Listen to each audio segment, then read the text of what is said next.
Welcome sa King Auto Tricks. So bali ano po ito, Chevrolet Tahoe. Itong unit, mga 2018. So bali kino-complain nila sa job order ang nakasulat ay ang nakalagay ay engine light on, traction light on, saka steering hard to starting sabi. So bali wala naman siyang engine light ngayon. Yun lang, may ABS lang siya, saka traction umilaw ngayon. Pero engine light wala. Saka yung steering niya, sabi steering hard, malambot naman yung steering. So bali ito yung nakita ko dyan, na bali yung sa traction na yan. So bali tinignan ko sa engine control module, wala siyang code. Kurang DTC ito. Yan. Ang nakita ko lang code dito sa ABCM, electronic brake control module. Yan lang code na nakita ako.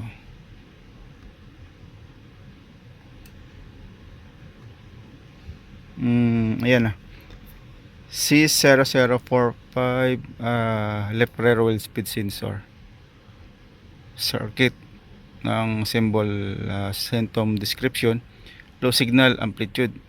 Tapos itong C0050 right rear wheel speed sensor. So bali nag-route test na pala ako kung to. Nag-route test ako, wala siyang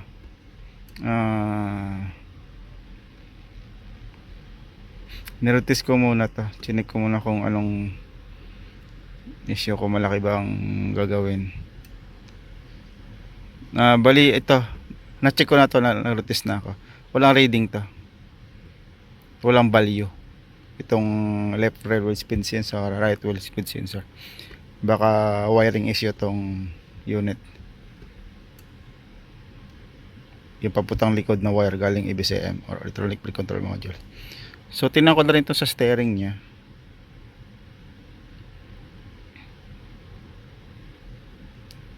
Steering wheel angle sensor, tingnan natin,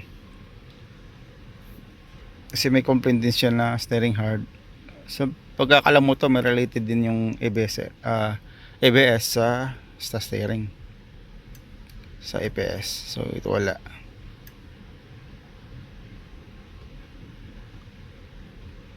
Yung kino-complain na lang engine light, wala namang engine light, wala namang code yung engine light.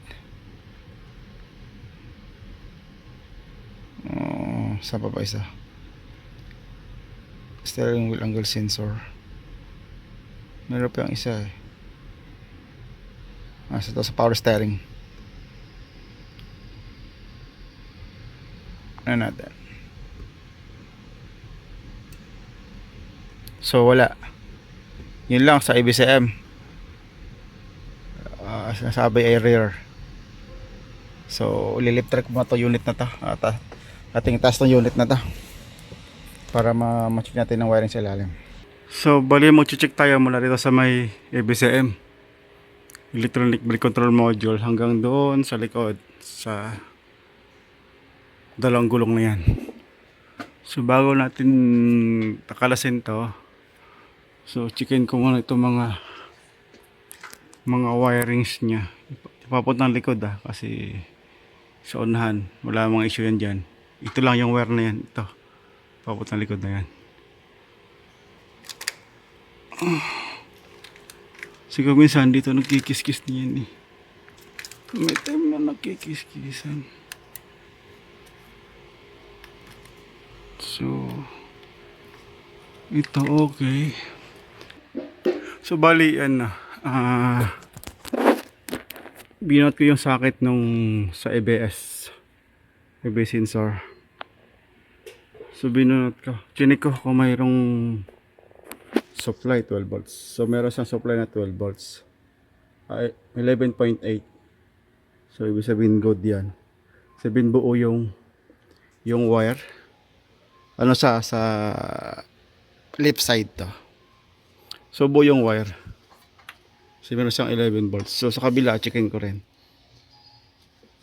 So buo yung wire ito sa may left side, rear left side.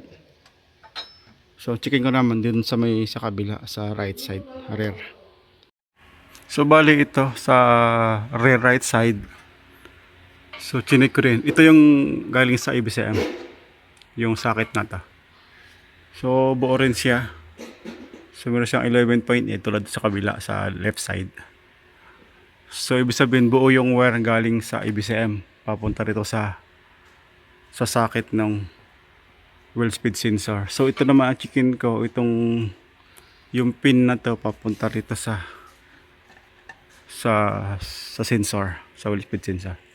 So buo yung wire ng wheel speed sensor.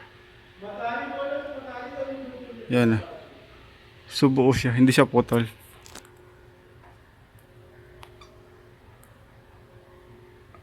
Ano ka ginagalaw-galaw ko rito yung wire. Kasi kung putol yung wire, dapat may resistance. Wala sa resistance, wala tayong makuwang reading dyan. So try ko check yung kabila. Pag ganun, pag buo pa rin, pag buo din siya, babalik ko, tapos checkin ko ulit. So bali ito, magpapalit ako ng module ABCM, electronic brake control module. Ito yung luma, ito yung nakakabit sa unit. Ito. So ito yung ipapalit ko. So galing sa ibang unit na okay ito. Galing sa ibang unit. Ito yung ikakabit ko dito sa motor na to. So bali nag-check na ko ng end to end. Mula rito papunta do sa likod. Kasi nagpalit ako ng isang sensor. Pero luma do sa galing sa ibang unit. So pareho yung code niya na amplitude. So okay yung sensor. So okay yung wire mula yung socket na to, yung kinakabitan ng sensor na to, yung socket doon papuntang ABCM. Okay yung wire, walang putol, kaliwat kanan, okay, good. So ito na lang, ito ang papalitan ko. So ikakabit ko muna ta. So bali apat na ano lang yan, apat na bolt lang kailangan mo dyan. So try natin kung hindi na kailangang i-program ito. Pagkakalam ko hindi na kailangang i-program ito pag na-program na sa ibang unit, sa ibang sakyan. So ipitan ko na yung bolt dyan, sa testingin natin. So paikot-ikotin ko lang na ito, manual kong paikot ng kamay ka. Tingnan natin kung may babasan sila. Left rear, ito to, left rear. Ikutin ko ha. Yan o. Tigas. So may 3. Yan na. So okay na. Mayroon na binabasa. So magtaka kayo bakit itong ginamit ko. Yung lens kasi ang laptop hindi ko madala sa ilalim kasi nakaangat tong unit. So sa taas tayo. Katas-taas tingnan natin doon sa taas kung ating paanda rin. Saka paikotin ko lang. So ngayon dito ako sa labas sakyan, sa taas ako. So umilaw yung dinilit ko yung kanina kasi bumalik ulit. Umilaw yung ABS sa traction. Tignan natin yung code. So nakakabitan doon yung ABCM module. Read fault code.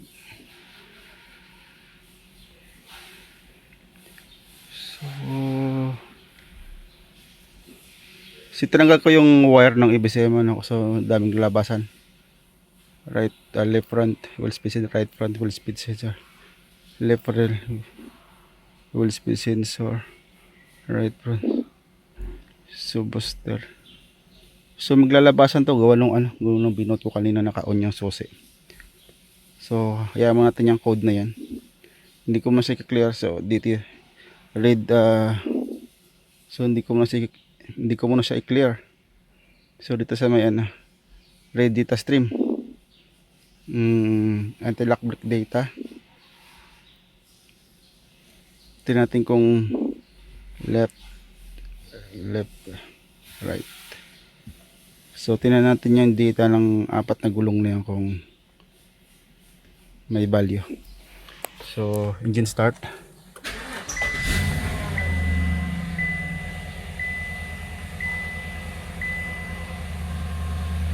So hindi ko muna binura yung DTC.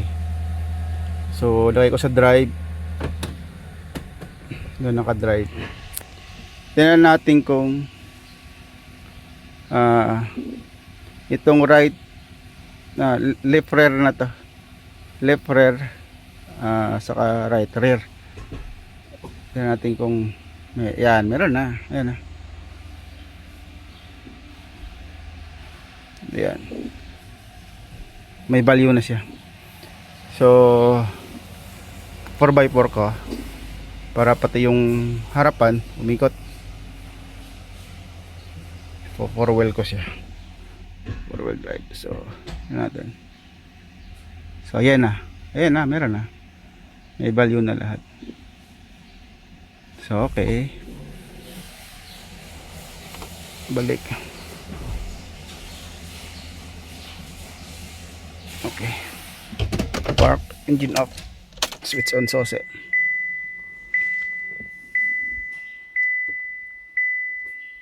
So clear DTC. Clear. Yung mga code na yan siya paglabasan ko na tinanggal ko yung EBCM module, yung wire. Incorrect immobilizer identifier. Clear. Bakit? Baka matagal na naka-switch on yung susi na, kasi iiwanan ko ito naka-switch on. Try natin.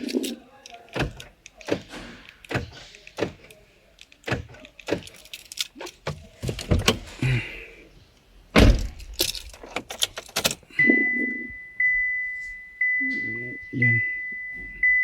Bitin natin, clear natin kung maka-clear.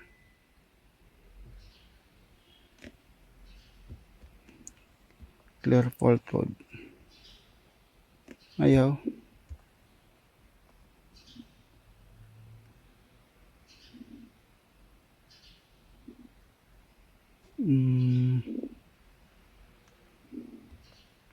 Last. Baka kailangan tong enter. Try natin. Special function. Try natin special function. Steering angle learn.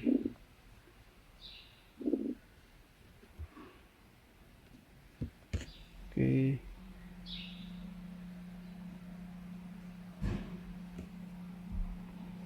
So nag-clear na ako ng DTC pero hindi pa namatay yung ABS.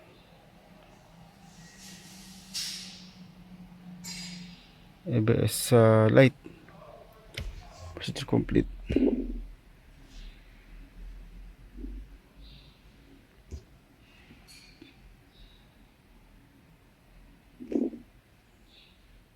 Killer fault code.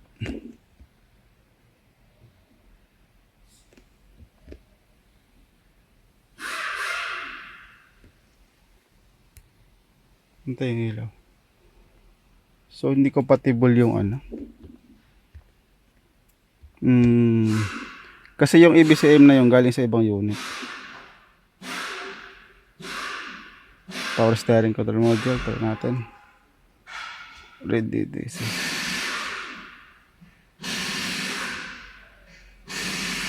Steering angle sensor data not possible.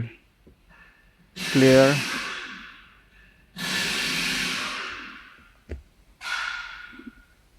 So no DTC.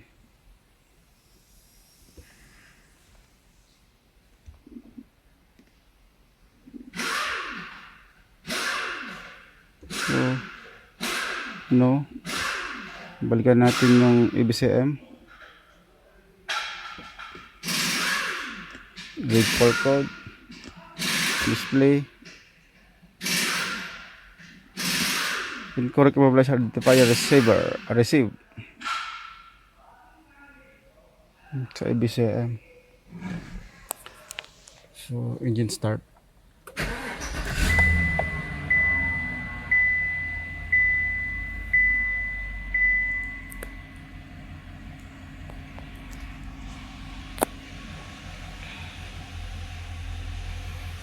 So, hindi mamatay yung ABS. So, bali wala na siyang ABS. So, nag-road test ako. So, nawala yung ABS nung nakatakbo or nag-road test ako. Kaso nga lang, hindi ito mawala yung steering assist is reduced drive with care. Kita ba? Pati ko ilaw. Yan. Hindi yan mabura. Kahit off pa susi. Off, switch off, engine. On ka. Yan na. So, mababura siya pag dinismiss mo tong button. Ito. Mawawala. Kaso nga lang, pag off mo, engine start, babalik. Yan. Steering assist is reduced drive with care. Tapos,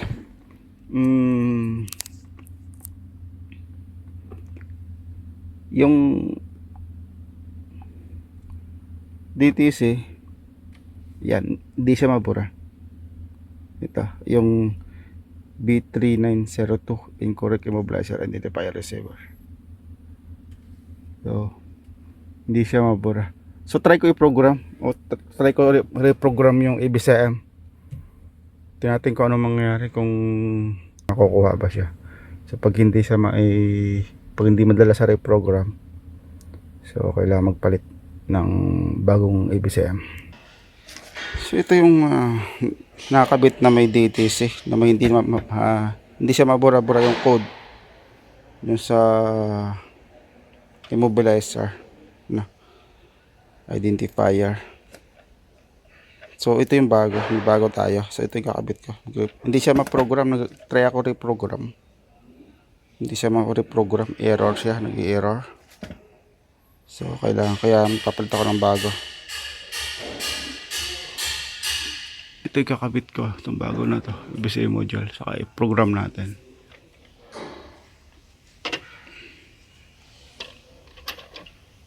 So, yan. Nakapix na yung bagong ABCM natin. So, ipo-program natin to itong ABCM. So, bali ito yung code ng pag hindi pa na-program yung ABCM o Electronic Brake Control Module C056E Electronic Control Unit Software Variant Not Program. C0558 Calibration Data Configuration Not Program. So, yan ang lumalabas pag hindi pa program yung ABCM. So, tapos sa caster panel, ayan ang ABS traction ang umilaw. So, hindi maandar yung makina. So, steering assist is reduced, drive with care. Tapos, itong stability track. So, bali ito, ang magpo-program tayo. So, bali itong job card number or route number. So, bali 6 digit number ang enter natin data.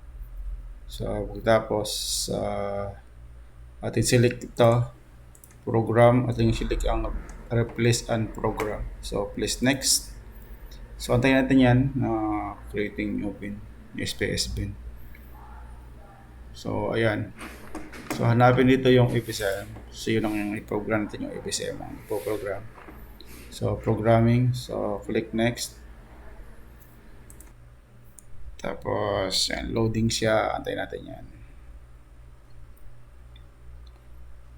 So, okay. Bali na lang tayo dito. Follow instruction natin sa screen. Sundan lang natin yung screen instruction. So, ayan. So, start programming tayo dyan.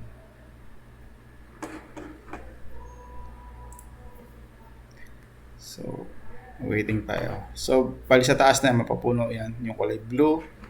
Tapos ito, bali antayin natin mapuno din yan. So, ulit sa taas na yan. So, ayan, may kulay blue na. So, pag napuno yan, so, update ko kayo mamaya pag so, ayan, malapit na, seconds na lang. So, malapit na puno. Ayan, puno na. At isundan na. So, okay, ayan na. So, clear DTC tayo dito. click clear DTC. So click OK. Click din OK. So okay, yun na. Try na sa GTS 2. Makakamara siyang DTC. Check natin dito. So kailangan kasi pag na-clear ang DTC kanina, meron pa rin may iwan na DTC. Para makita natin. So ABSM at basic trouble code. So meron siyang code na ano, bali si 056E, literally control units of program as of variant not program, bali current siya. So at threading i-clear ito ako makiklear. So okay. So wala, hindi siya clear. So meron pa tayong ipo-program na isa. Yun, variant not program. So po-program pa tayo nito. Back to SPS tayo. So literally control module ulit. Tapos setup tayo. Setup natin. So waiting tayo. Loading. So try natin ito matapos. So ayan. So setup tayo. Kailangan natin ito set up. So ayan. Bali alam na tayo dito follow the instruction na lang tayo. Sa screen ko anong sasabihin mo. Sundan na natin. So ayan. So next, stay up the brake pedal. Release the vehicle at the flat level. Solve face remove all six. Wait, align the front wheel straight to center the steering wheel. So click OK. So check ignition is on and press next. Okay. Place wait. Yan. So hintayin lang natin yan. Sunod na natin ito. Check ignition is on. So ating sundan na kung ano sinasabi sa screen. Plus ensure that the hydraulic. So next. So bali follow the instruction na lang tayo. Tapos papasla ko sa kasama ko kasi dito ko sa loob ng opisina, sa labas yung sasakyan. So start so pre. Aywa. So click next tayo. So please wait. So natin ang susunod na instruction na lalabas. So okay. Successfully completed. So click finish. So okay na to. Try na natin kung mawala yung DTC na kanina. Yung variant na yun. So okay, clear DTC.